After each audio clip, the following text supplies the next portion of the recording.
میرے دوستو، نظریہ پاکستان کو سمجھنے سے پہلے اگر میں ملک ہندوستان کی پچھلی تاریخ سناؤں تاکہ ہمیں پاکستان کی اس نعمت عظمیٰ کی قدر سمجھ آئے تو میرے دوستو یہ بات سمجھیے کہ 570 عیسوی میں جناب رسول اللہ صلی اللہ تعالی علیہ وسلم دنیا میں تشریف لائے۔ 610 عیسوی پر اللہ کے محبوب نبوت سے سرفراز فرمائے گئے۔ 23 سالہ دور میرے محبوب کا ہے۔ سن 11 ہجری میں 23 سالہ آپ سمجھتے ہیں کہ 13 سالہ مکی زندگی 10 سالہ مدنی زندگی ہے۔ 23 سالہ دور نبوت آپ صلی اللہ علیہ وسلم کا ہے۔ 11 ہجری 12 ربیع الاول کو مشہور قول کے موافق آپ دنیا سے تشریف لے گئے۔ اسلام 11 لاکھ مربع میل تک پھیل چکا تھا۔ آپ کے بعد صدیق اکبر آئے۔ آپ کی مدت خلافت جب 13 ہجری تک پہنچی تو اسلام 13 لاکھ مربع میل تک پھیل چکا تھا، اور آپ کے دنیا سے تشریف لے جانے کے بعد حضرت عمر فاروق رضی اللہ عنہ آئے۔ 10 سال تک مدت خلافت سنبھالی۔ 13 سال سے لے کر 24ویں ہجری 1 محرم الحرام کو شہادت عمر فاروق رضی اللہ عنہ ہے۔ اس وقت اسلام 22 لاکھ مربع میل تک پھیل چکا تھا۔ آپ کے جانے کے بعد حضرت عثمان غنی رضی اللہ تعالی عنہ تشریف لائے۔ آپ کی مدت خلافت 12 سال یعنی 35 ہجری 18 ذی الحجہ کو آپ کی شہادت ہوتی ہے۔ اس وقت اسلام 35 لاکھ مربع میل تک پھیل چکا تھا۔ آپ کے بعد حضرت علی المرتضیٰ تشریف لاتے ہیں۔ 4 سال آپ مدت خلافت سنبھالتے ہیں، اور جب آپ دنیا سے تشریف لے جاتے ہیں 40 ہجری میں، اس وقت اسلام 40 لاکھ مربع میل تک پھیل چکا تھا۔ آپ کے بعد آپ کے بیٹے حضرت حسن 6 ماہ آئے اور خلافت چھوڑ گئے۔ پھر حضرت امیر معاویہ 41 ہجری سے لے کر 61 ہجری تک اسلامی سلطنت کو سنبھالے ہوئے تھے، اور آپ کے بھی دنیا سے تشریف لے جانے کے بعد آپ کا بیٹا یزید تخت پر آیا۔ یزید کے بعد معاویہ بن یزید تخت پر آیا، پھر مروان آیا، پھر عبد الملک بن مروان آیا، پھر ولید بن عبد الملک آیا، پھر سلیمان بن عبد الملک آیا۔ گویا کہ یوں چلتے چلاتے بنو امیہ کی حکومت کا سلسلہ شروع ہو گیا۔ میں تھوڑا سا سپیڈ سے چل رہا ہوں، ہندوستان تک آپ کو لانے اشارے دے رہا ہوں تاکہ ہندوستان کی ہسٹری آپ کو پیچھے سے سمجھ میں آئے۔ یہ جو آپ سمجھ لیں کہ ولید اور سلیمان کے بعد جب حضرت عمر بن عبدالعزیز تخت پر آتے ہیں سن 98 ہجری کے اندر، اور آپ 101 ہجری تک اسی تخت پر بیٹھتے ہیں تو پہلی صدی مکمل ہو جاتی ہے حضرت عمر بن عبدالعزیز کے تخت نشین ہونے سے۔ 92 ہجری میں ولید بن عبد الملک کا جب زمانہ تھا، مکہ المکرمہ کے گورنر اس زمانے میں حجاج بن یوسف تھا۔ اس 92 ہجری میں سری لنکا کے اندر عرب تاجر آئے ہوئے۔ عرب تاجر جب سری لنکا سے تجارت کر کے واپس جانے لگے تو یہاں سے دیبل، کراچی کا قدیم نام دیبل تھا، اس دیبل سے گزرنے لگے تو یہاں راجہ دہر کی حکومت، راجہ دہر نے اس قافلے کو لوٹا اور ان کی عورتوں کو روکا۔ تو ایک خاتون نے آواز لگائی، اغثنی یا حجاج، اے حجاج میری مدد کر۔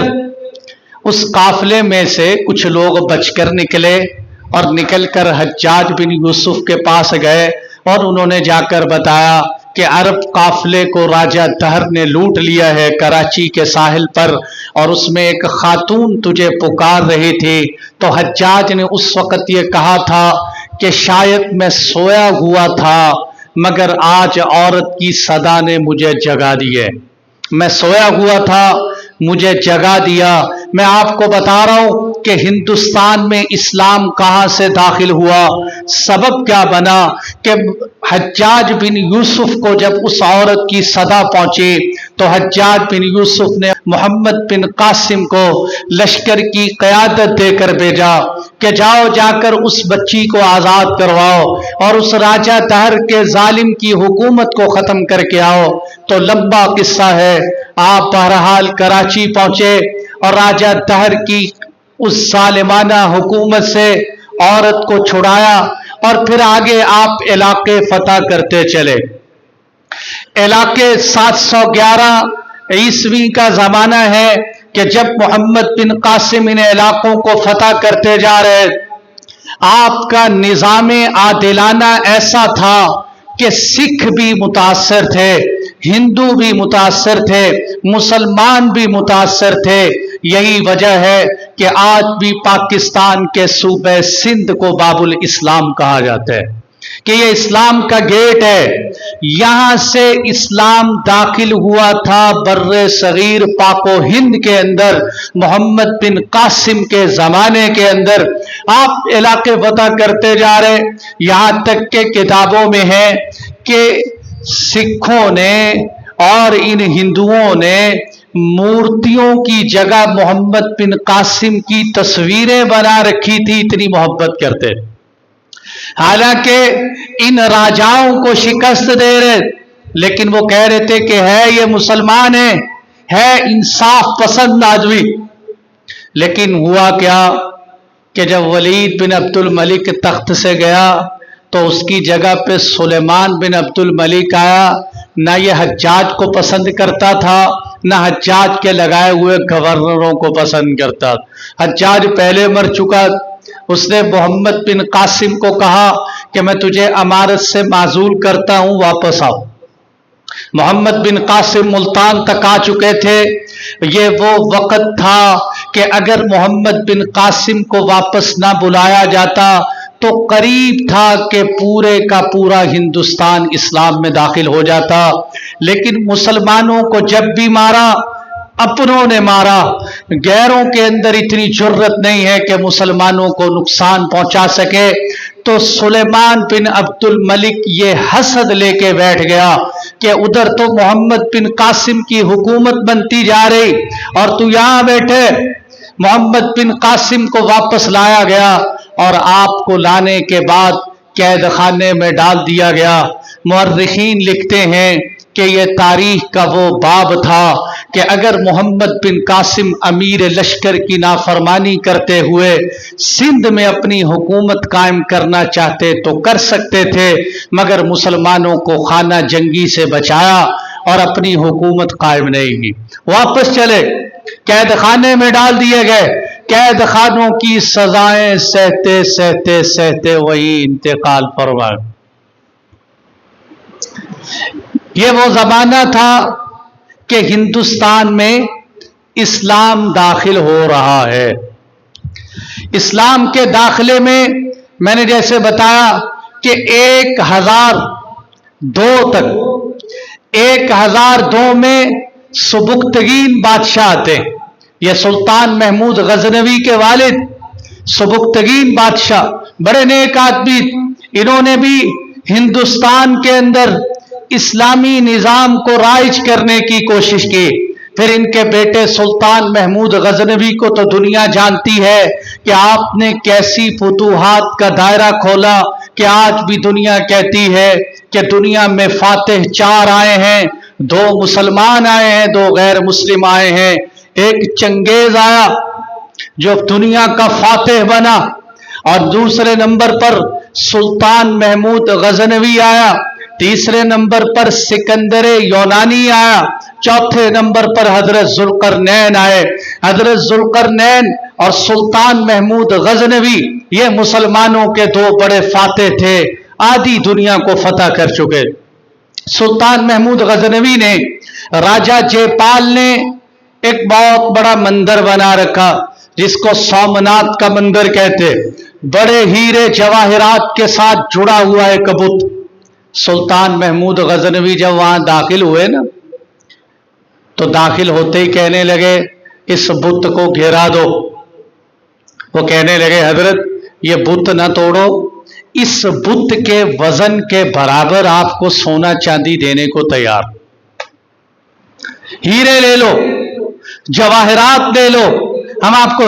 हजरत सुल्तान महमूद गजनवी ने क्या खूबसूरत जुमला कहा था जो तारीख के वर्क पे सुनहरी अल्फाज पे लिखा गया कि अगर आज सुल्तान महमूद गजनवी हीरे जवाहरात लेकर इस बुत को छोड़ गया तो दुनिया सुल्तान महमूद गजनवी को बुत फरोश कहेगी। मैं बुत फरोश नहीं बनना चाहता, मैं बुत शिकन बनना चाहता, मैं बुत शिकन बनना चाहता हूं। और आपने उस सोमनाथ के मंदिर पे कुल्हाड़ा मार के तोड़ डाला था उसको। तो इस तरह सुल्तान महमूद गजनवी 24 साल तक, 1026 तक, यानी 24 साल तक इस्लाम की शमा रोशन करते रहे।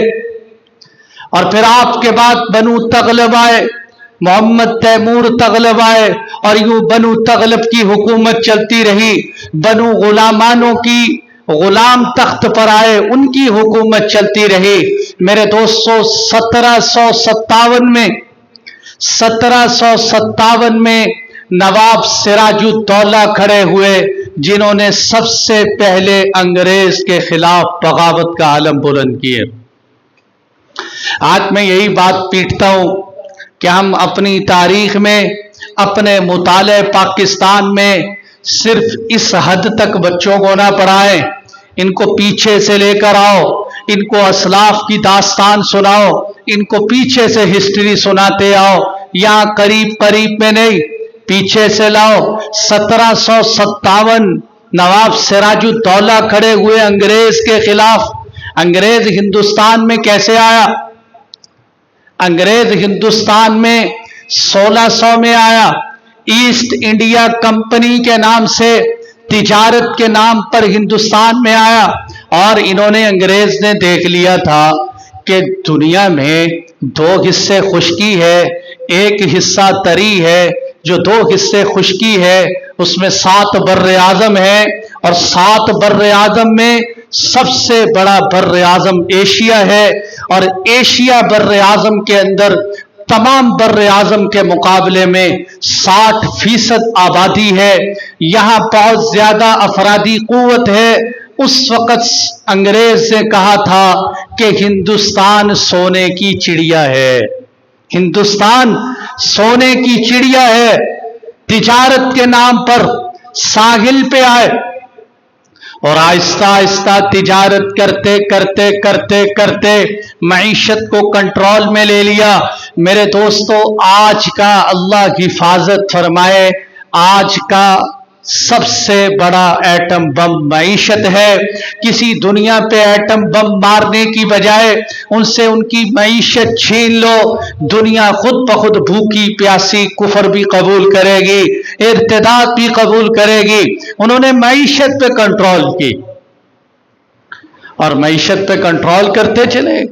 अब 2 हुकूमतें, हिंदू मुसलमान, हिंदुओं को काबू करें, मुसलमानों को काबू करें।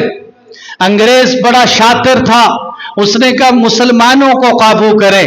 इनकी दास्तान है, इनके खुलफाए राशिदीन 35 लाख मुरब्बा मील तक जा चुके थे। ये उंदुलुस के साहिल पर तारिक बिन ज़ियाद कश्तियां जला चुके थे। ये बगदाद में हुकूमत कर चुके हैं। ये 1-1 हजार साल से यहां मुगलिया खानदान आबाद हो चुके हैं। जहीरुद्दीन 200 साल 180 साल बनते हैं, लगभग मैं 200 साल कह रहा हूं, तकरीबन 200 साल मुगलिया सल्तनत के उरूज का दौर रहा हिंदुस्तान। उसके बाद जवाल है।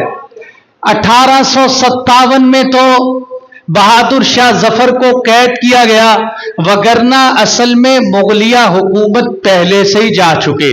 अय्याशी में اور नाच गाने में, सुरंगी पे और तबल बजाने में, दुश्मन सारी रात घोड़े पे और ये सारी रात नाच गाने पे। जो कौमें नाच गाने की आदी हो जाती हैं वो आजादी नहीं पाया करती, वो आजाद नहीं होती।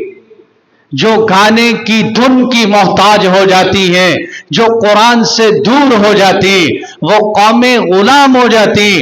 तो ये मुसलमानों को उन्होंने कहा इनको निकालना चाहिए। आप अंदाजा करें, जहीरुद्दीन बाबर मुगलिया सल्तनत का बानी अव्वल, ये बहुत नेक आदमी, और फिर इसी मुगलिया सल्तनत के अंदर आप अंदाजा करें आलमगीर बादशाह भी तशरीफ लाए।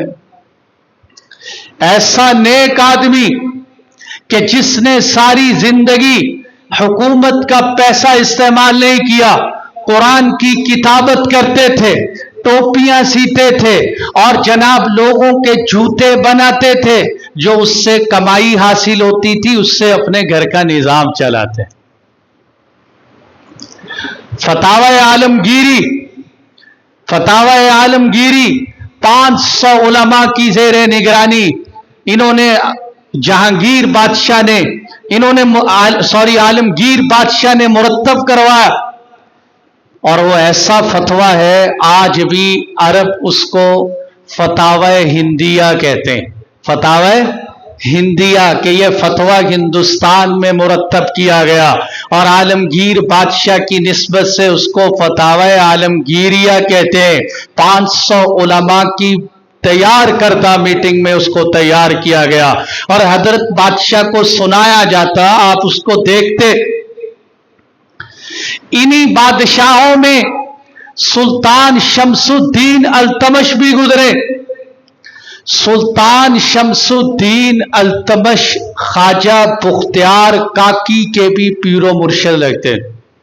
अगर आप में से मजमे में से किसी को ख्वाजा पुख्तियार काकी की बुजुर्गी का या कदो कामत का पता हो तो शायद उनको मेरी ये बात समझ में आए कि वो कितना बड़ा मकाम होगा उस बंदे का जो बादशाह होकर ख्वाजा पुख्तियार काकी जैसी हस्ती का पीरो मुर्शिद। इसका आप अंदाजा इस बात से लगाएं, और ये हमारे दिलों को बड़ी झंझोड़ने वाली बात है कि ख्वाजा पुख्तियार काकी का जब जनाजा उठने वाला था, आप फौत होने वाले और मरजुल मौत में थे, वसीयत की, आपने फरमाया मेरा जनाजा वो बंदा पढ़ाए जिसमें 4 सिफात मौजूद हो। कितनी मौजूद हो? 4 सिफात। अब तवज्जो करना और गौर करना मेरे समेत, सबसे पहले मैं फिर आप। हमारे अंदर ये सिफात है। नंबर 1, उस बंदे ने असर की सुन्नतें कभी ना छोड़ी हूं। असर की सुन्नतें कभी ना छोड़ी हो। नंबर 2, उसने नमाजे तहज्जुद कभी ना छोड़ी हो, तहज्जुद कभी न छोड़ी। तीसरे नंबर पर उसकी तकबीर ओला कभी फौत न हुई हो। चौथे नंबर पर उसने कभी कस्तन किसी गैर महरम औरत पे निगाह न डाली। कितनी बड़ी बड़ी शर्तें। फिर सुनिए, नंबर 1, असर की सुन्नतें न छोड़ी हो। नंबर 2, तहज्जुद की नमाज न छोड़ी हो।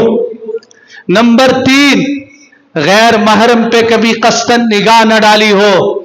नंबर 4, तकबीर ओला का एहतिमाम हो।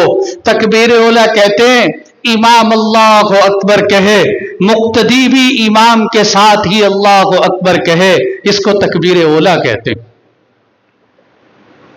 तलाश किया गया कौन से मौलाना साहब, मुफ्ती साहब जनाजा पढ़ाएं, जिससे सिफात पूछो, वो कहते नहीं भाई, नहीं भाई, नहीं भाई।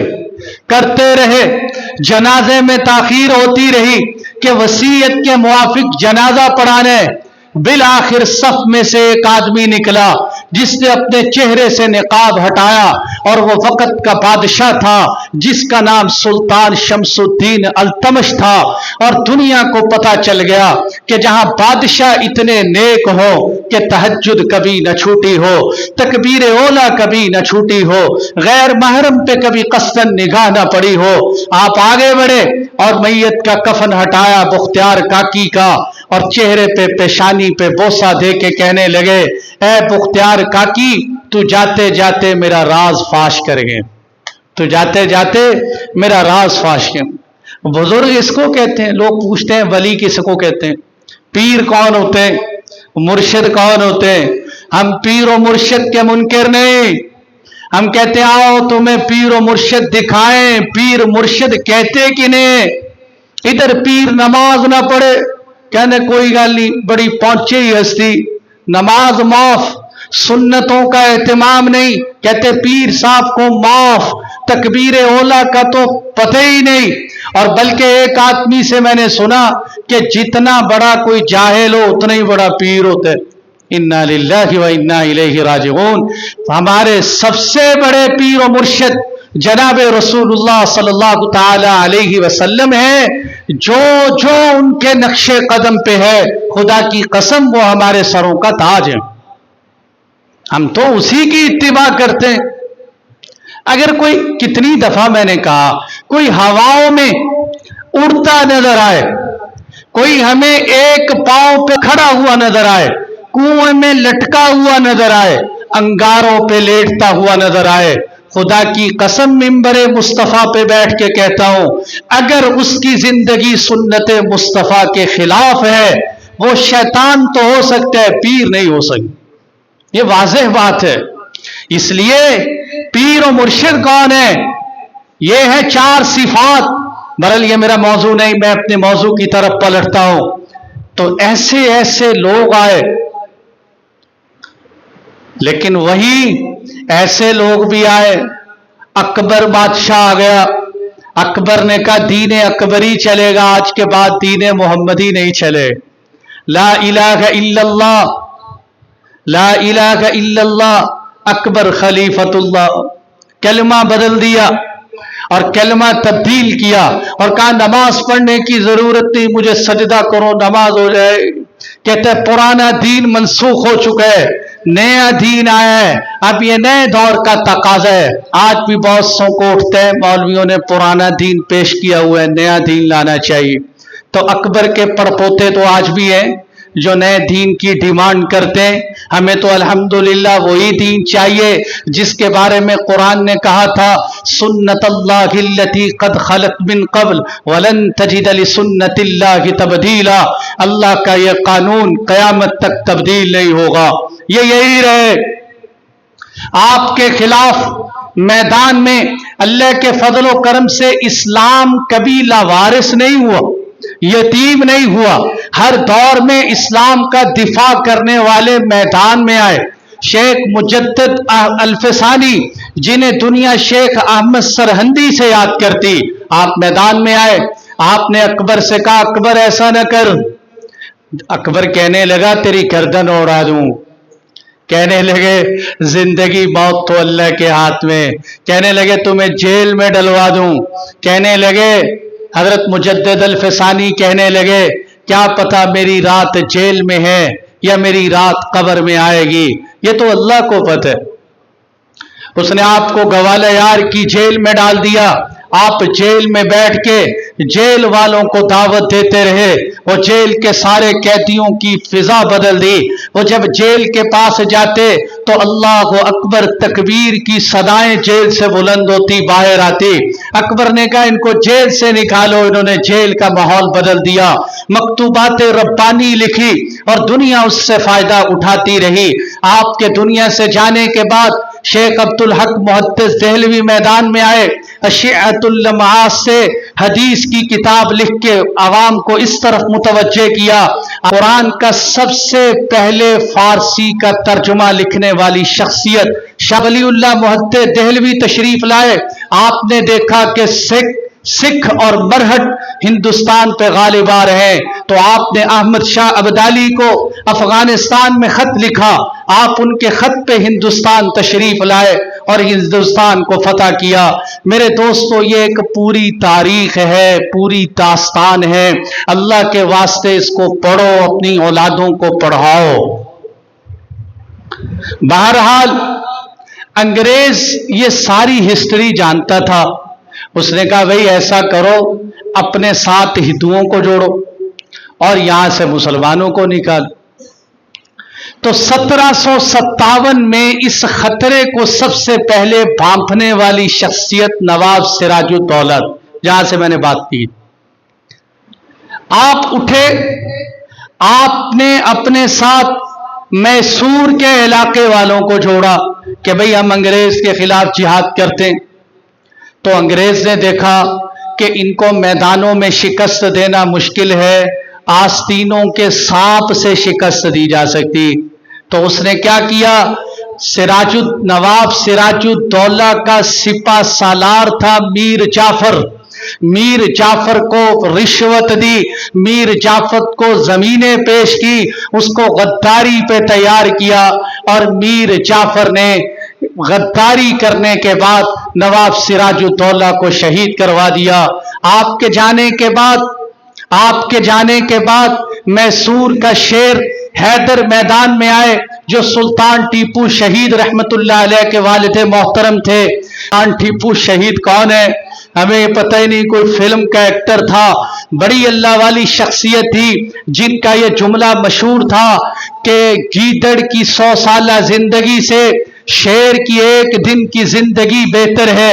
ये थे सुल्तान टीपू शहीद, जो जिस वक्त उनको शहीद करने के लिए मीर सादिक को गद्दारी पर आमादा किया गया और मीर सादिक ने गद्दारी करके सुल्तान टीपू को शहीद करवाया। जब आप शहीद हुए तो अंग्रेज ने उस वक्त खड़े होकर कहा था आज से हिंदुस्तान हमारा हो चुका है, आज से हिंदुस्तान हमारा।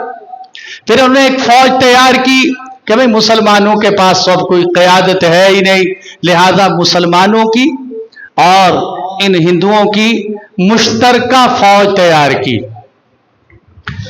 इस मुश्तरका फौज का जो प्लान था कि इससे क्या नतीजे निकलेंगे, तो सबसे पहले मैदान में जो शख्सियत आई, शाह अब्दुल अजीज मुहद्दिस देहलवी तशरीफ लाए और आपने सबसे पहले यह फतवा दिया कि आज से हिंदुस्तान दारुल हर्ब बन चुका है, अंग्रेज की फौज में भर्ती होना नाजायज है, ये मुसलमानों को खत्म करना चाहते हैं। इस फतवे की पादाश में 1857 से लेकर क्या उलमा ने कुर्बानियां दी कि 12,000 उलमा को फांसी के फंदे पे लटका दिए।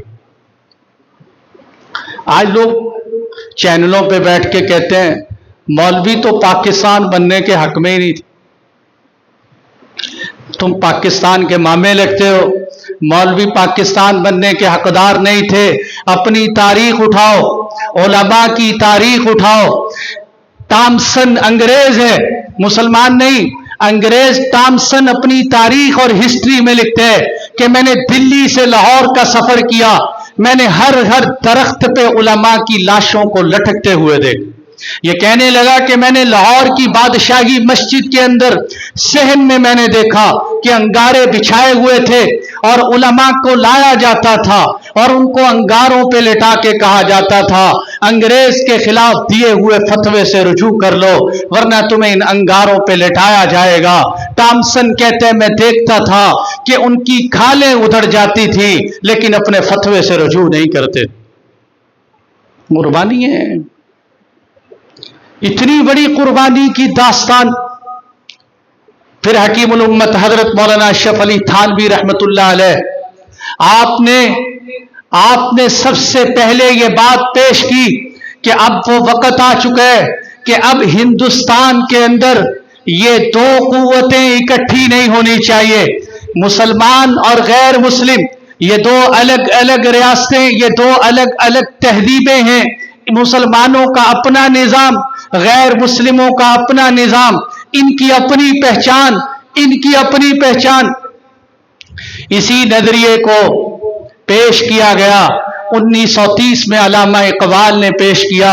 आपके बाद 1940 में कायदे आजम मरहूम ने जनाब लाहौर में मिंटो पार्क में इसी नजरिए को पेश किया जिसे दो कौमी नजरिया कहा जाता है।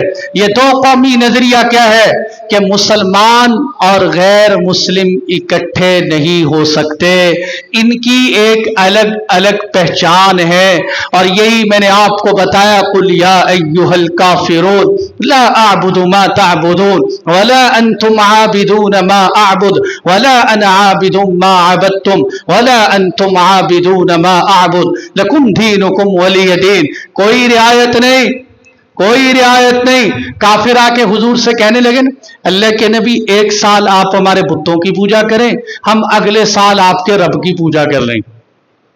اسی پس منظر میں آئی کہ اے کافروں، ایسا نہیں ہو سکتا کہ میں تمہاری مانوں تم میری مانو، تم نے بھی نہیں ماننی، تم ایک الگ پہچان ہو، ہم ایک الگ پہچان ہے۔ اور اللہ کے فضل و کرم سے ہم 14 اگست 1947 تو یاد کرتے ہیں، اللہ نے یہ نعمت اس وقت ہمیں عطا فرمائی کہ جس وقت 14 اگست بھی تھی، 14 اگست کے ساتھ ساتھ اسلامی مہینوں میں سب سے افضل ترین مہینہ رمضان المبارک ہے۔ اللہ نے ملک پاکستان کو وجود رمضان المبارک میں دی، صرف رمضان میں نہیں، رمضان کے آخری عشرے میں، آخری عشرے کی تاک راتوں میں سے بھی 27ویں رات کو پاکستان کو وجود عطا فرمایا۔ حضرت مولانا مفتی محمد رفیع عثمانی صاحب فرمایا کرتے تھے، فوت ہو گئے، حضرت مفتی تقی صاحب کے بڑے بھائی تھے، وہ کہتے اگر میرا بس چلے تو میں سال میں 2 دفعہ پاکستان کی آزادی کی خوشی مناؤں، ایک 14 اگست پر، ایک 27 رمضان المبارک کو، جس میں کثیر علماء کی رائے ہے، کوئی پکی بات نہیں کہ غسرت سے یہ رائے ہے کہ 27 کو شب قدر ہوتی، ہو سکتا ہے ہو سکتا ہے نہ ہو۔ پھر دنوں کے اعتبار سے اللہ نے پاکستان کی آزادی کا جو دن نصیب فرمایا وہ جمعۃ المبارک، آج بھی کیا ہے؟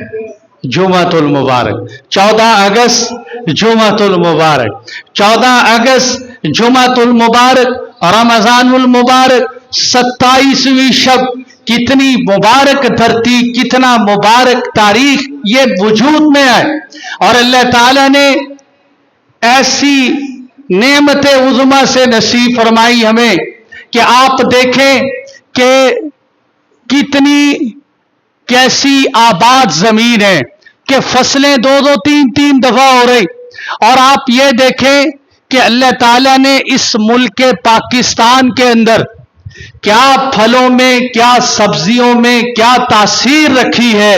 آپ دنیا بھر میں چلے جائیں، ہمارے ملتان کے آم دیکھ لو، پوری دنیا میں جا رہے، سرگودا سے مالٹا پوری دنیا میں جا رہے، کیا کیا چیزیں، آپ پھول توڑ لیں۔ یہ ہمارے دیکھو یہ وادی سوات کو اللہ نے ایسا خوبصورت بنایا ہے کہ اس کو سوئٹزرلینڈ آف پاکستان، کہ یہ پاکستان کے اندر ایسی خوبصورتی اور پہاڑوں کا سلسلہ، کیا کچھ نعمتیں اللہ تعالیٰ نے اس ملک پاکستان کو عطا فرمائی ہیں، اس پہ ایک الگ جمعہ پڑھانا پڑے گا۔ بہرحال میں اپنی بات کو اس پہ سمیٹتا ہوں کہ حضرت مفتی تقی عثمانی صاحب فرماتے ہیں کہ جتنی اس وقت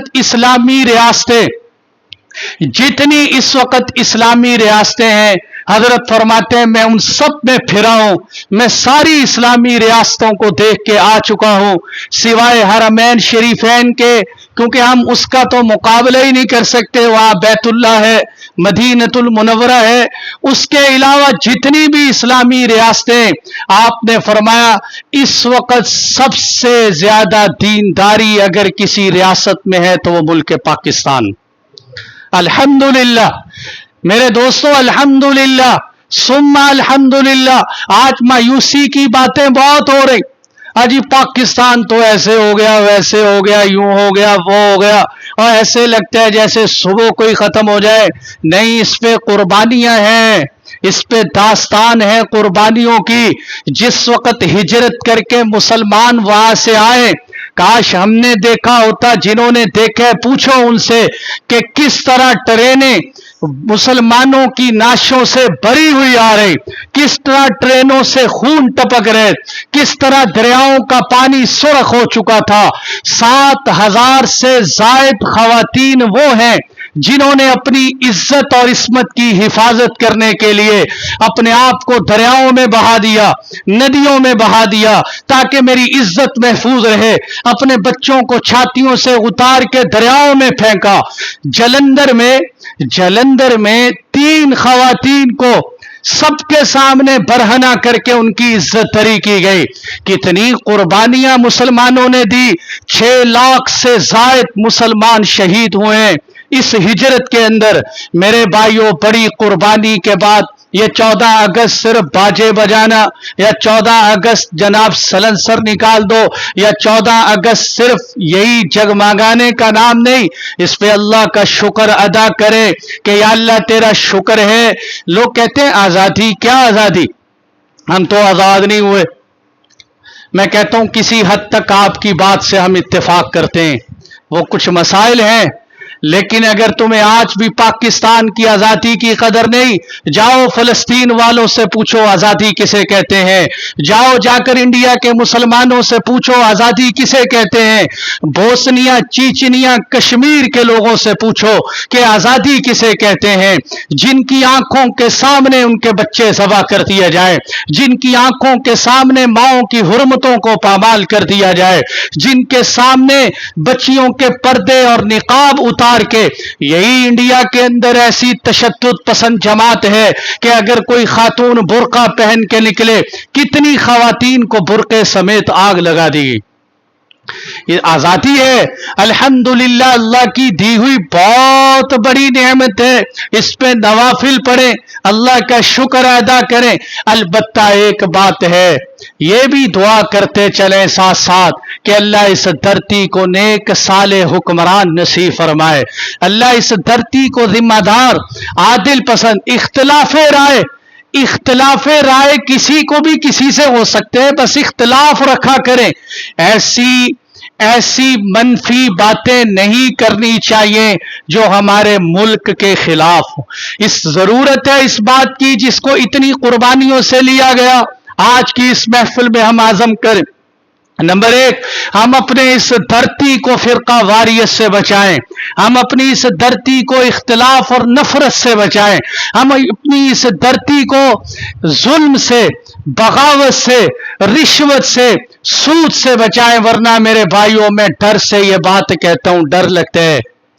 वो बात क्या है कि कहीं ये 6 लाख मुसलमान जिन्होंने अपनी शहादतों से, अपने खून से इस मुल्क की कुर्बानी दी थी, कहीं कयामत के दिन हमारा गिरेबान न पकड़ लें कि इसलिए लिया उधर से तलवारें चल रही, मारा जा रहे, नेज़े चल रहे, और ये नारे लगा रहे लेके रहेंगे पाकिस्तान, बन के रहेगा पाकिस्तान। और क्या नारे लगा रहे, पाकिस्तान का मतलब क्या, ला इलाहा इल्लल्लाह। हजरत मुफ्ती साहब फरमाते हैं, दुनिया में बड़े निजाम वजूद में आए, बड़े निजाम वजूद में आए, पाकिस्तान एक वाहिद धरती है जो कलमे की बुनियाद पर वजूद में आए। कलमे की बुनियाद पर कि कलमा ला इलाहा इल्लल्लाह, अल्लाह के फजलो करम से हमारे मुल्क के आइन की बुनियादी शिक ये है, इनिल हुक्म इल्ला लिल्लाह, इस मुल्क के हुक्मरान सिर्फ नायब होंगे, असल हुकूमत अल्लाह की है, असल निजाम अल्लाह का है। इस धरती पे आप किसी भी कानून को शरीयत की नजर में चैलेंज कर सकते हैं कि यह कानून शरीयत के खिलाफ। जितनी मजहबी आजादी मुल्क के पाकिस्तान में, दुनिया भर में कहीं नहीं। ट्यूनिस में हजरत मुफ्ती साहब फरमाते हैं कि ट्यूनिस में मैं बैठा हुआ, ट्यूनिस में खुतबा हुआ, जुमे का खुतबा, तो कहते अरबी में खुतबा था, सारा खुतबा जुमे का बादशाह वक़्त की तारीफ में। कहते मैं बड़ा हैरान हुआ, ट्यूनिस, मैंने कहा भाई ये सारे ही खुतबा बादशाह की तारीफ पे लगा दिए।